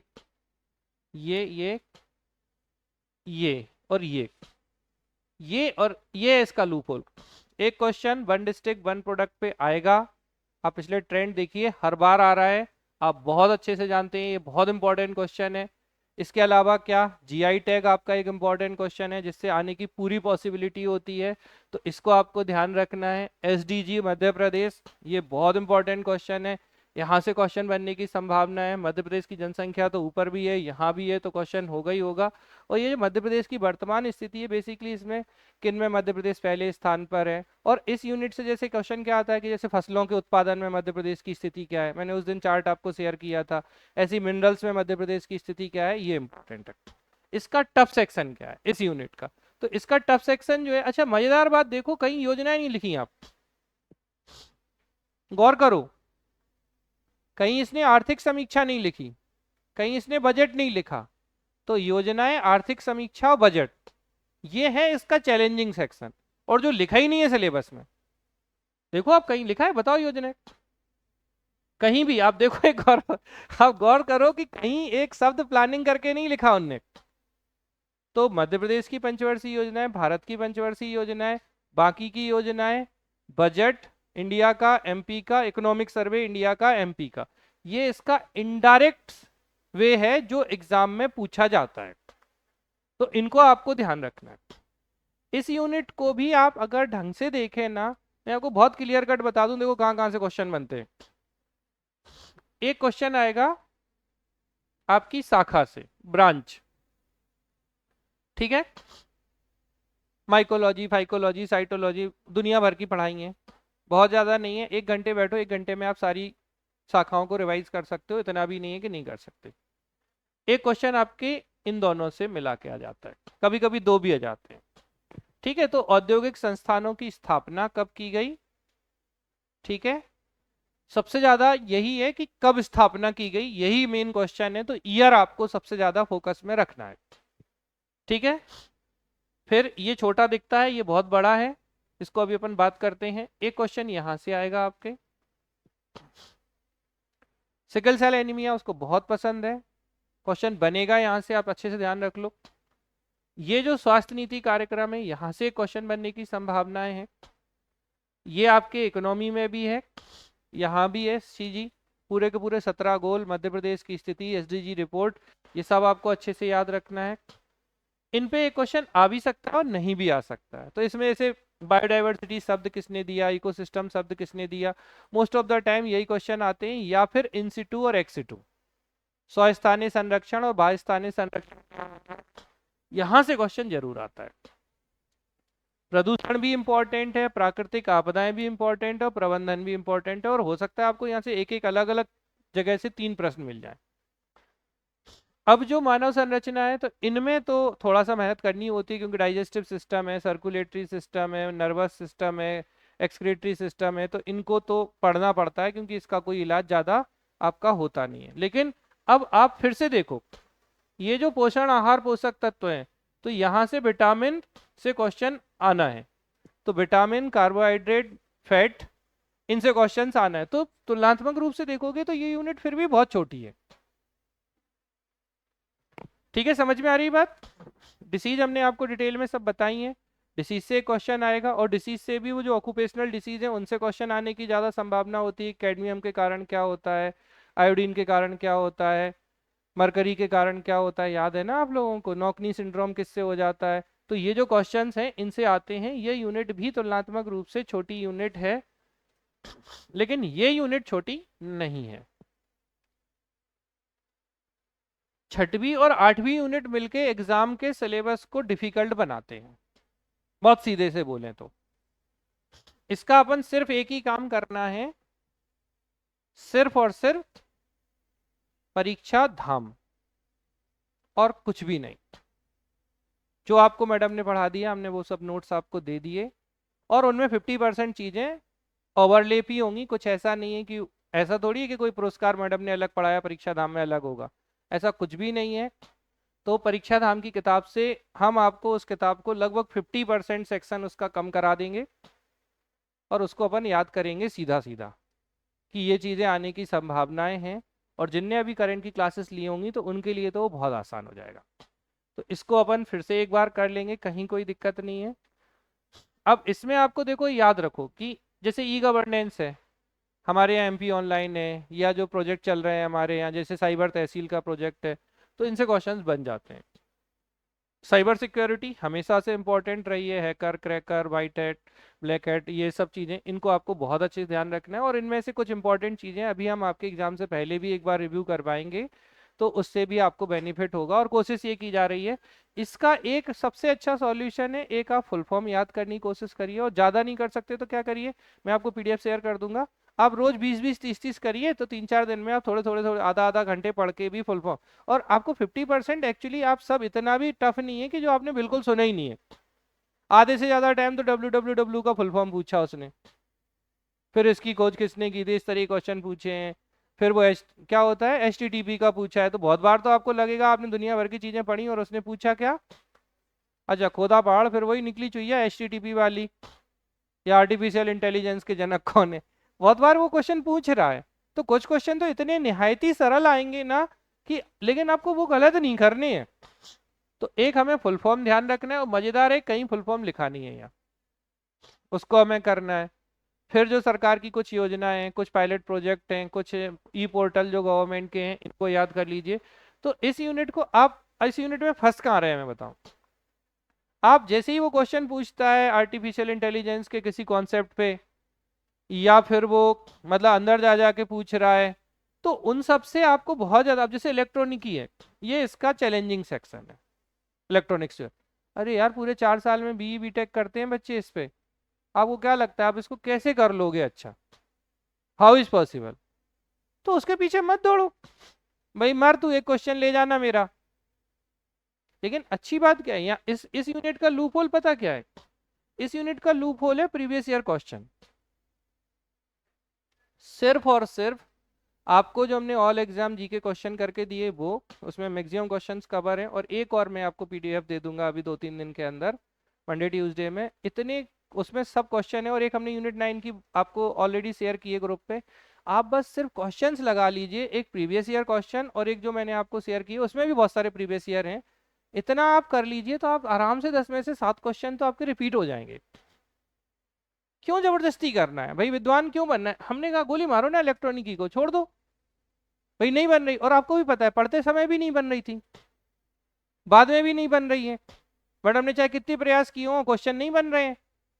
मानते हो ना, हम भी मानते हैं, जो है वो है, जो नहीं है वो नहीं मानेंगे, लेकिन जो है उसे तो मानना ही है भाई। इतने सब प्रयासों के बाद हमें, अच्छा जिन लोगों का मान लो BSc इलेक्ट्रॉनिक्स से रहा, उनसे कौन से बन रहे हैं, है कोई BSc या BTech इलेक्ट्रॉनिक्स वाला, तो वो बना के दिखा दे, क्योंकि वो भी तो नहीं पढ़ रहे हैं, वो भी तो शिवानी के भरोसे है। शिवानी समझ रहे हो ना, वो 2020 वाली जो आती, आप शिवानी नहीं। ठीक है, तो अरे कोई भी शिवानी और वो क्या क्या आती हैं, जो भी आती हैं समझ जाओ, और भी कुछ कुछ अलग अलग नाम होते हैं, वो 2020 आते हैं, BA वाले 2020 बोलते हैं, BSc वाले 2020 बोलते हैं, और BTech वाले कुछ और शिवानी बोलते हैं, BDS वाले कुछ और बोलते हैं, उनकी होती वो सब वही 2020 है वो, उससे थोड़ी होता है। एक ये यूनिट सरल है। अब इसमें आपके लिए इसका टास्क मैं आपको बता दूं, टास्क नहीं, पहले तो अच्छी चीजें बताऊं, बाद में टास्क की बात करें। यहां से क्वेश्चन आ रहा है, जनजाति व्यक्तित्व जनजातियों की योजनाएं, ये क्वेश्चन आपको एग्जाम में धड़ से जाके मिलने वाले हैं। तो अगर योजनाओं को हमें छोटा करना है, तो हमने क्या किया, जैसे हम कहते हैं ना पर्यावरण से संबंधित दिन याद कर लो, अगर हम पूरे दिन याद नहीं कर सकते तो, ऐसे हम पूरी योजनाएं याद नहीं कर सकते, तो जनजाति कल्याण की योजनाएं हम सब याद कर लें।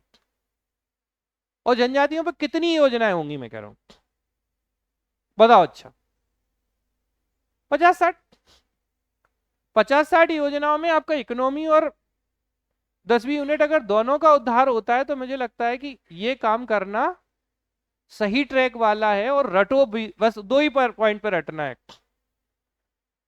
कब शुरू हुई और क्या प्रावधान है, बात खत्म, और कुछ भी नहीं। और ज्यादातर टाइम तो ईयर पूछ के काम चला लेते हैं वो या क्या क्राइटेरिया है उनका, जो प्रोविजंस है उसको याद रखना है। तो ये एकदम आना है, बैगा भारिया सहरिया पेटेंट क्वेश्चन है, आएगा। जैसे वहाँ आपके 3 यूनेस्को की साइट है, ऐसे ही यहाँ ये PGBTs हैं। घुमंतू पे भी क्वेश्चन बनने की संभावना है कि घुमंतू दिवस वगैरह कब याद रखना है, तो इसको थोड़ा सा याद रखना। ये सेक्शन थोड़ा ज्यादा है, इसको थोड़ा सा अपन होल्ड पे देखें। फिर हम बात करें, ये आना है क्योंकि ये हिस्ट्री का भी सेक्शन है और ये यहाँ का भी सेक्शन है, इस पे 100% क्वेश्चन आना है। ठीक है, संग्रहालय संस्थानों से प्रकाशन से क्वेश्चन आना है, और ये बहुत छोटे छोटे हैं, मतलब वैसे मानो 3-3 4-4 पेज आपको पढ़ने हैं हार्डली, और इन पे क्वेश्चन आपको 100% मिलेगा, तो ये बहुत छोटा है।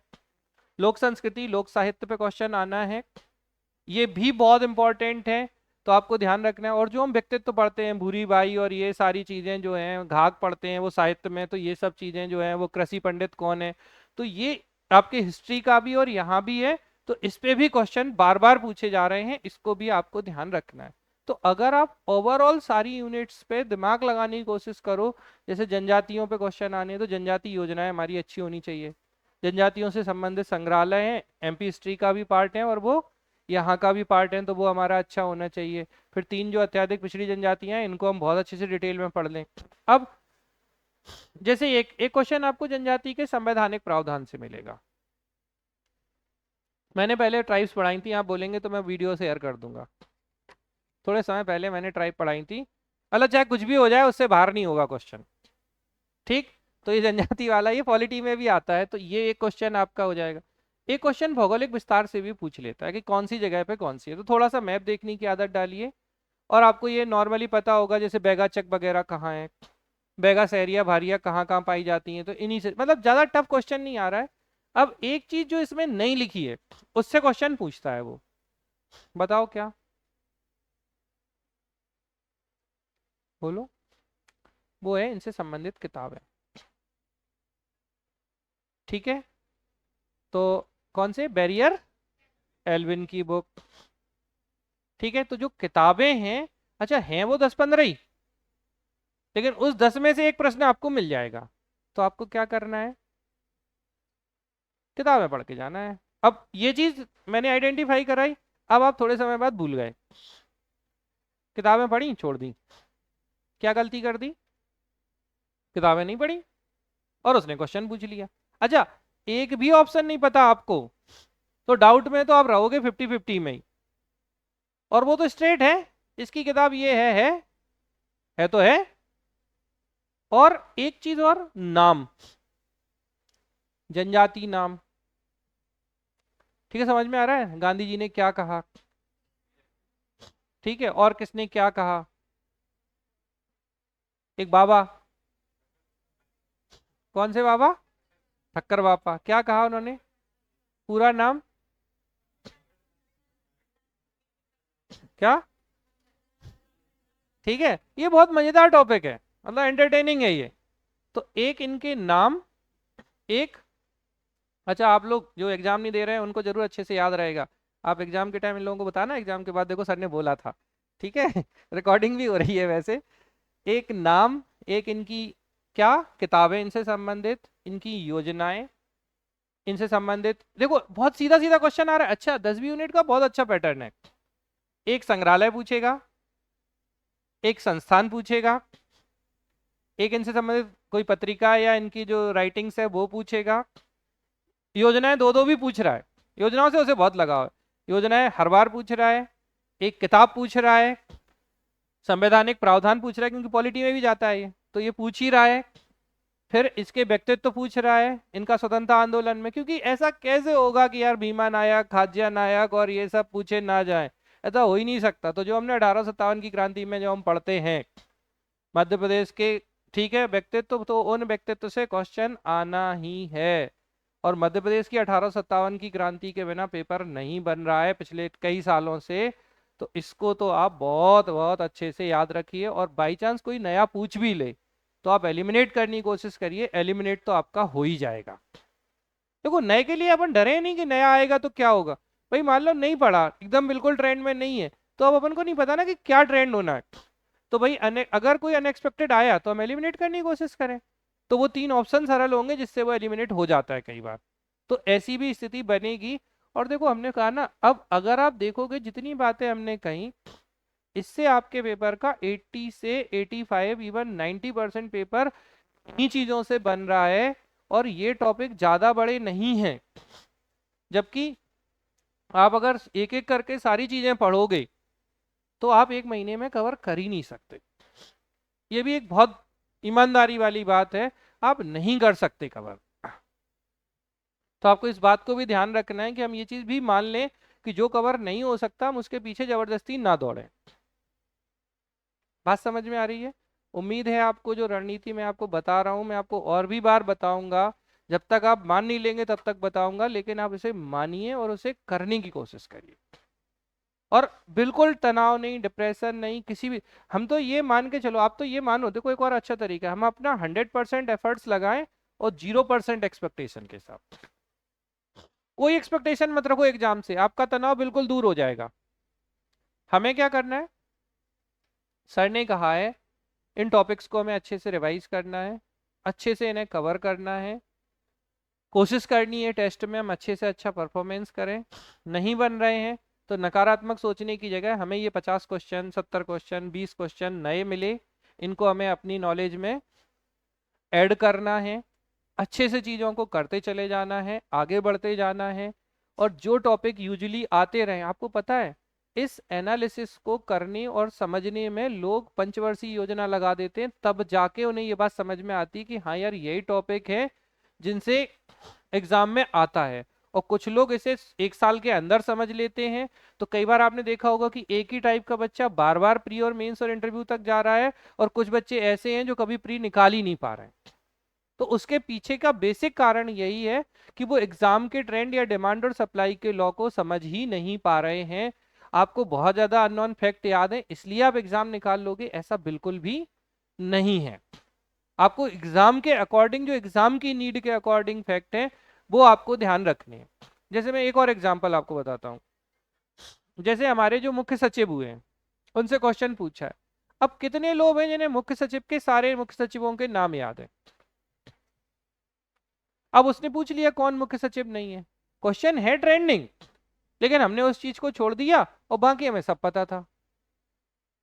अब हमारा एग्जाम के लिए, अब ऐसे में हम पता कैसे नेगेटिव जाते हैं, यार अब देखो इनने मुख्य सचिव की लिस्ट पूछ ली, ये तो हमें सोचा ही नहीं था ऐसा हो सकता है। जैसे राज्यपालों की लिस्ट आई है, मुख्यमंत्रियों की लिस्ट आई है, विधानसभा अध्यक्ष की लिस्ट आई है, मुख्य सचिव की लिस्ट आई है, तो ये ट्रेंडिंग क्वेश्चन है और एमपीपीएससी ऐसा ही है। तो हम ये मान के चलें कि ये ऐसा ही है, हमें इसलिए इसी तरीके से इसको तैयार करना है। अब दिक्कत क्या है, जब आप किताबें या किसी भी चीज के नोट्स पढ़ना शुरू करते हो या कंटेंट पढ़ना शुरू करते हो, तो वो 0 से 100 तक होता है। और हर एक चीज 0 से 100 पढ़ने के लिए एक महीने में थोड़ी होती है। एक्चुअली ये तैयारी कम से कम 18 महीने की है, मिनिमम से मिनिमम, जब आप एक बार चीजों से गुजरेंगे। अब उसको भी आपको एक साल के अंदर ही करना है। तो उन स्थितियों में कायदे में या तो फिर वही है कि 12th पास बच्चे, इसीलिए तो 12th पास बच्चों को फायदा होता है। जैसे आप एक बार पढ़ गए तो सिलेबस से आप एक बार गुजर गए, अब जब आप दोबारा गुजरोगे तो आपको चीजें अच्छे से समझ में आना शुरू होंगी और आपका इंप्रूवमेंट वहां से शुरू होता है। एग्जैक्टली बात ये आती है। लेकिन जिन लोगों का ग्रेजुएशन हो गया, अब उनको ये थोड़ी बोलेंगे कि 3 साल तैयारी करो भाई पहले, वो तो समझदारी नहीं है ना, वो तो ट्रैक ही नहीं है। तो आपको क्या करना है कि जो सेक्शन बताए हैं कि ये टॉपिक है, उनको आप पढ़िए, उनको करने की कोशिश करिए। और मैंने कहा ना 100% दीजिए 0% एक्सपेक्टेशन के साथ। आप सोचिए ही नहीं सिलेक्शन होगा, रिजेक्शन होगा, हम बाहर हो जाएंगे, क्या होगा, कैसे होगा, अब नहीं होगा। और हर कुछ नहीं पढ़ना है क्योंकि समय नहीं है। और अगर आपका मन डर से भरा हुआ है, मतलब इतने के बाद भी डर नहीं निकलता चूंकि, तो आप ये कर लो कि 80% टाइम जो हमने आपको टॉपिक बताए हैं वो कवर करने हैं और उसी फॉर्मेट पे करने हैं। और 20% में आपको लग रहा है कि कुछ और सपोर्ट ले सकते हैं, तो वो कोई बुराई वाली बात नहीं है, वो आप कर सकते हैं। लेकिन समझदारी ये है ना कि पहले हम वो तो कर लें जो एग्जाम के काम का, अब वो भी हमारा हुआ नहीं, हम एक्स्ट्रा पे दौड़े जा रहे हैं। तो ऐसी स्थिति में फिर कहीं ना कहीं क्या होता है, ना वो किया, ना एक्स्ट्रा किया, ना कुछ किया। और एक्स्ट्रा जिसकी पॉसिबिलिटी 20% है, वो जिसकी पॉसिबिलिटी 80% है, और 80% को हमने 20% से क्या किया, सब्सटीट्यूट कर दिया। तो ऐसी स्थिति में एग्जाम में कहाँ हमें फायदा होगा। और एक और बात मैं बता रहा हूँ, कॉन्फिडेंस बढ़ता है आपको याद रहने से।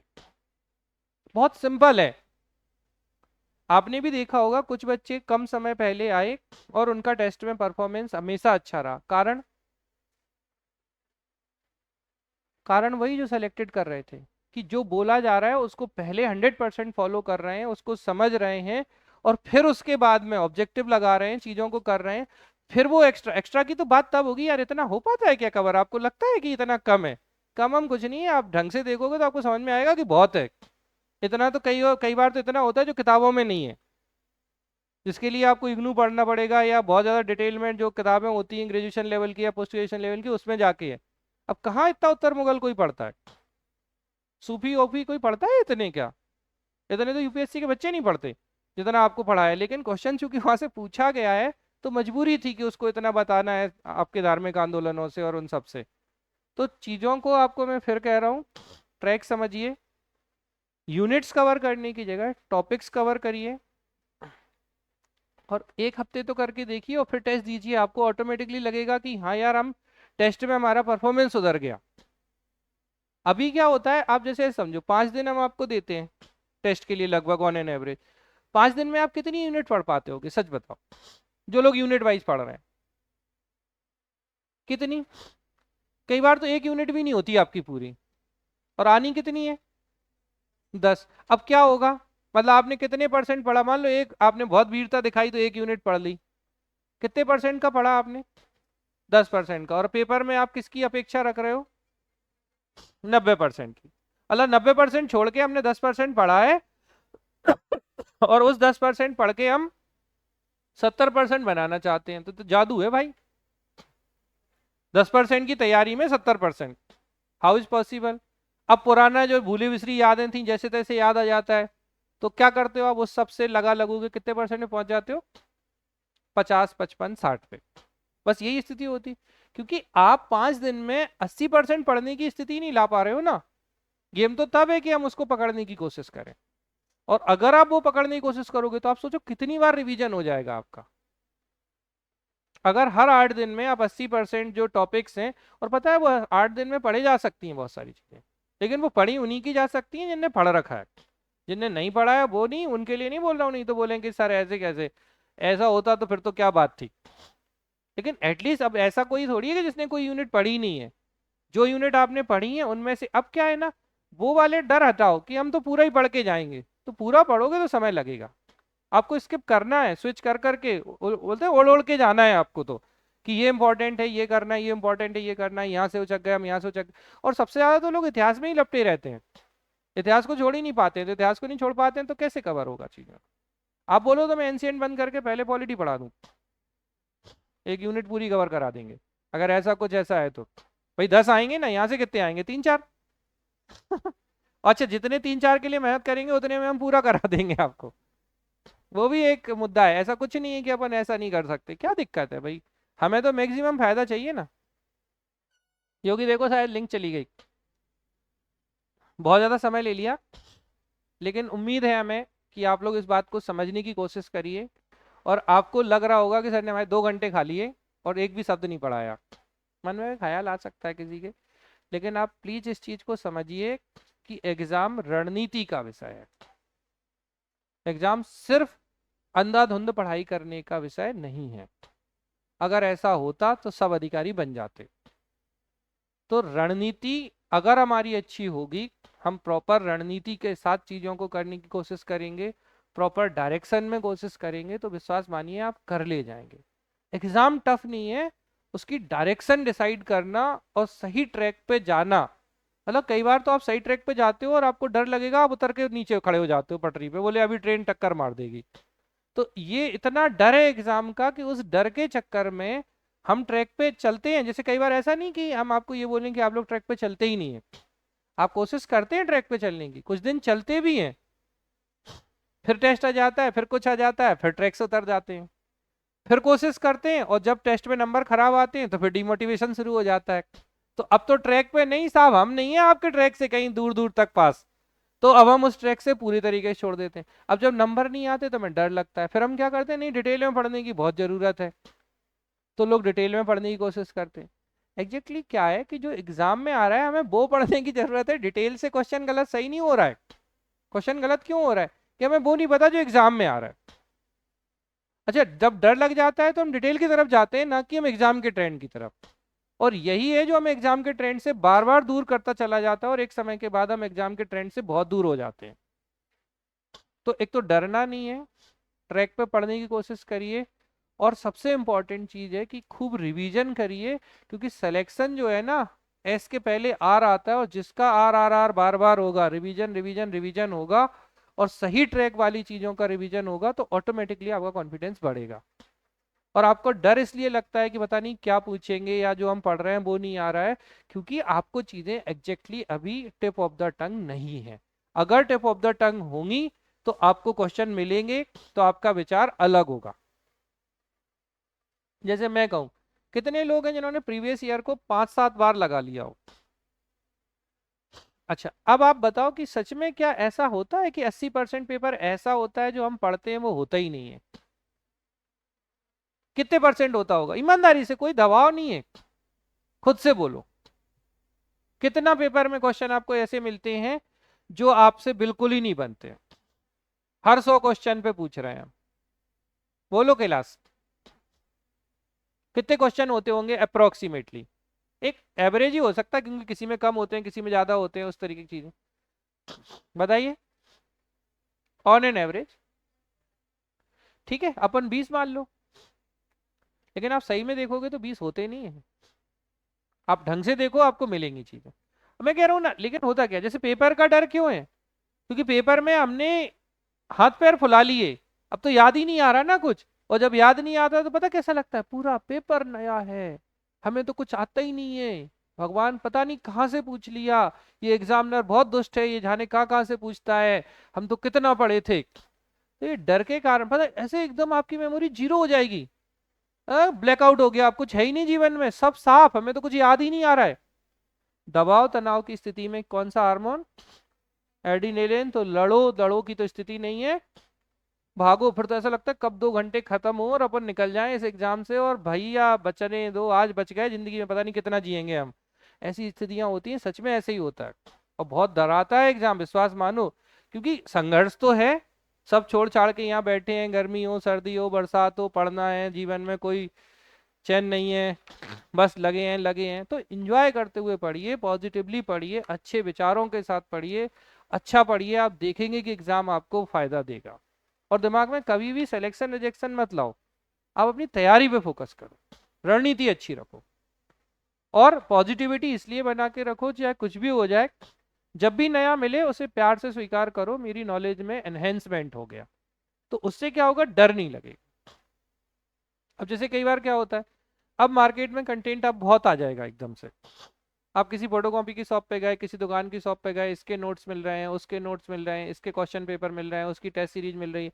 और मजेदार बात यह है कि मैक्सिमम लोगों की जो टेस्ट सीरीज मिल रही है ना, एग्जाम के ट्रेंड को वो 20% फॉलो कर रहे हैं। और अब ऐसे पेपर आपने जैसे ही देखना शुरू किया, आपके हाथ पैर फूल जाते हैं, यार ये तो हमने कुछ पढ़ा ही नहीं है, या ये तो हमें पता ही नहीं है, ये तो चीजें हमें आती ही नहीं है। अब जैसे मैंने कहा ना, वही पहली यूनिट का वही वाला पोर्सन, उस पर लोगों ने भर भर के टेस्ट दे रखे हैं, क्वेश्चन एक ही आना है या 2 आने हैं ज्यादा से ज्यादा, और उसके लिए दुनिया भर, मतलब महीने महीने भर पढ़ा रहे हैं इंदौर में तो उसी टॉपिक को। तो ऐसा नहीं है, गलत कुछ नहीं है, लेकिन एग्जैक्टली एग्जाम के ट्रेंड इस साल के लिए नहीं है वो। 3 साल वाला बच्चा हो, आराम से पढ़ा रहे हो, खूब पढ़ाओ, कोई दिक्कत नहीं, महीने भर पढ़ाओ, क्या दिक्कत है। लेकिन जिसकी जरूरत नहीं है उसको दोगे तो उसके लिए दिक्कत है। ठीक है, तो उम्मीद है कि ये चीज, अब हमारा क्या रह गया, विजयनगर रह गया, अब तो पढ़ाऊंगा मैं। अब बैठो आप लोग अच्छे से, जाना तो नहीं है? अरे यार यात्री तो पढ़ लो, मुझे भी तो लगे मैंने कुछ तो पढ़ाया था। थक गए? अच्छा, कोई बोलता भी नहीं है और मानता भी नहीं है। ऐसी स्थिति है ये। देखो लास्ट में ही मिला ना विजयनगर। ये हमने आपको बता दिया था कि विजयनगर साम्राज्य जो है, इसको वीडियो को बंद करके फिर से शुरू करवा दें, इसको बंद करके दोबारा से स्टार्ट कर दो।